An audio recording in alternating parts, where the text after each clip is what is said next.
Hey yo, what's going on with the viewers of the tube? Tyler here of chicocrypto, coming to you not live, not from the studio, but from Berlin, Germany. I'm at the Odyssey Hackathon event right now, and they're hacking everything Polkadot and Kusama.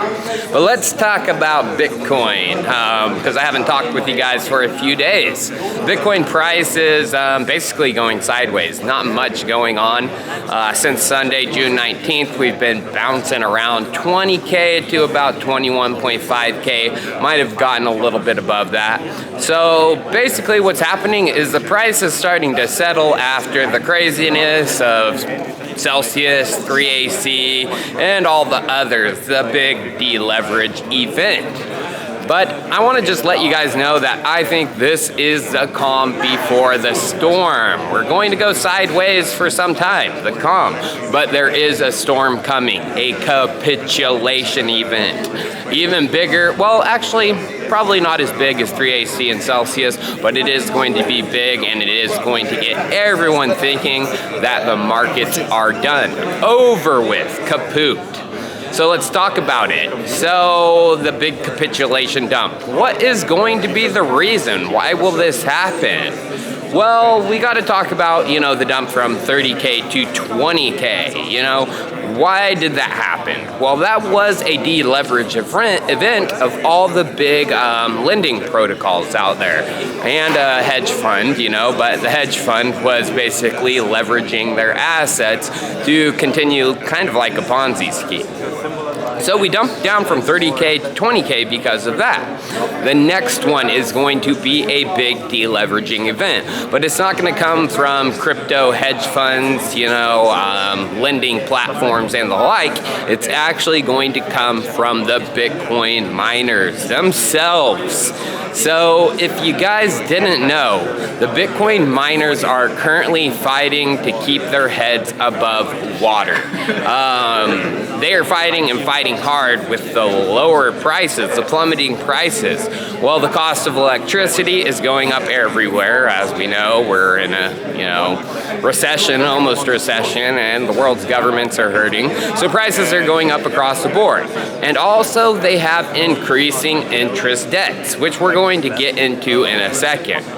So who are, the lenders that are lending to these entities, the Bitcoin miners? And it's not only, here in the US, it's actually happened across the world. China, as we know, is still mining Bitcoin. Kazakhstan is becoming a big Bitcoin mining hub.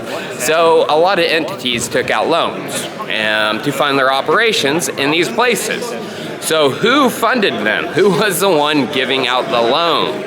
Well, BlockFi, Celsius, and Babel Finance, you guys.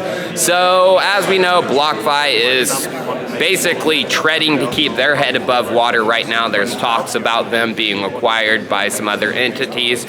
Celsius is, trying to keep their head above water. Actually, their CEO, Alex, tried to leave the country and he was stopped. Now, we don't know if he was stopped because he can't leave the country or, it's another thing, but he was stopped from leaving the country. And then there is Babel Finance, which is a Chinese lending entity. They were basically, treading to keep their head above water. Last week and a half, it was announced that they were disabeling withdrawals and everything from their platform, but someone came to save their booties, and I guess they are open as of right now.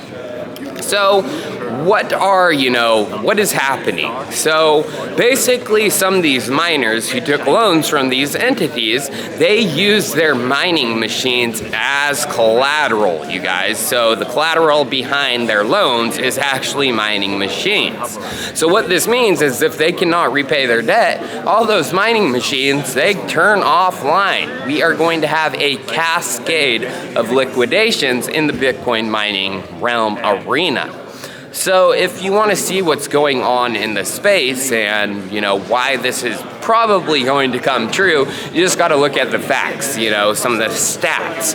So mining rigs are already selling at a discount, you guys. So one of the biggest mining machines out there is the S19 from Bitmain. At the peak in November, one S19 was actually selling for about $10,000. How much is one S19 going for today? Only $6,300.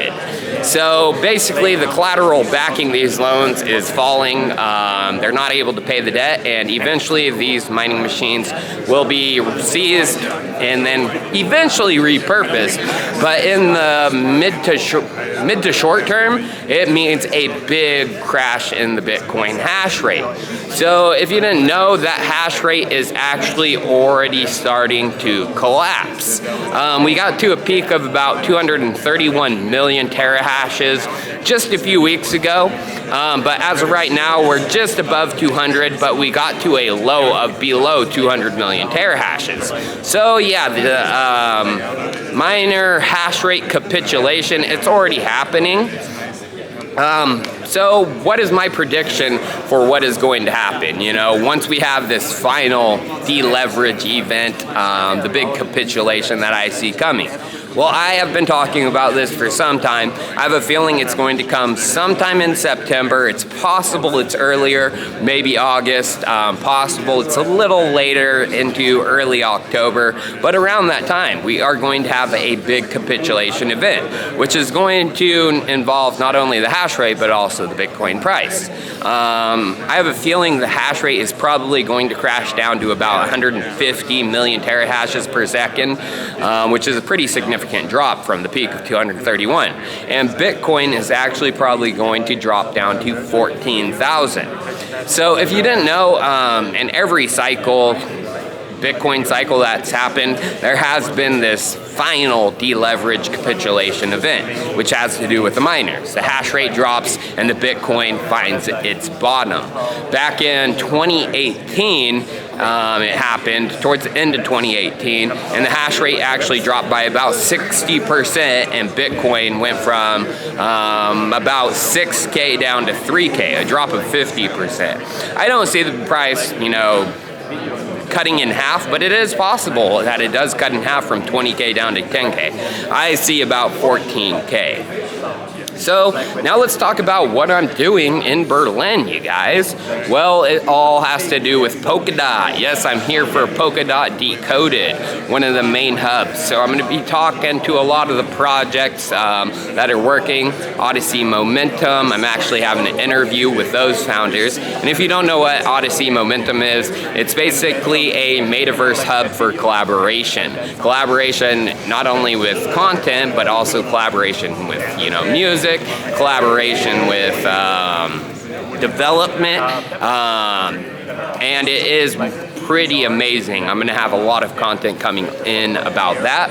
But I do want to talk about Polkadot in terms of projects.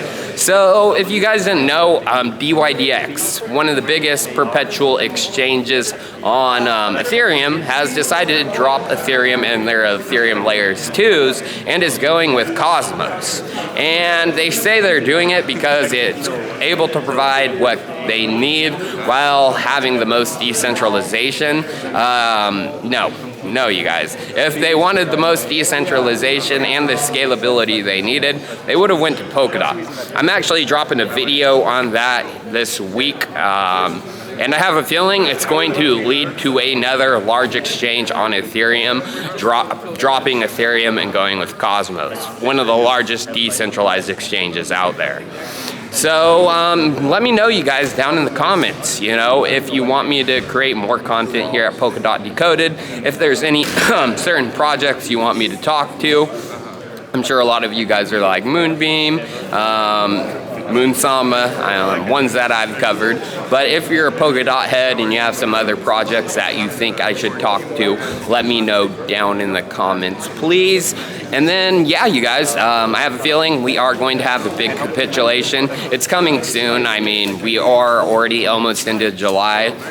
September, my date of the capitulation is only a couple months away. So I have a feeling a little bit of sideways movements around here, 20K, and then around that time, capitulation down. So don't be scared. This happens every cycle, you guys. If you hold on, you keep investing, you keep researching, and you find those winners, we all gonna make it. Wag me. Peace, guys. I'll see you next time.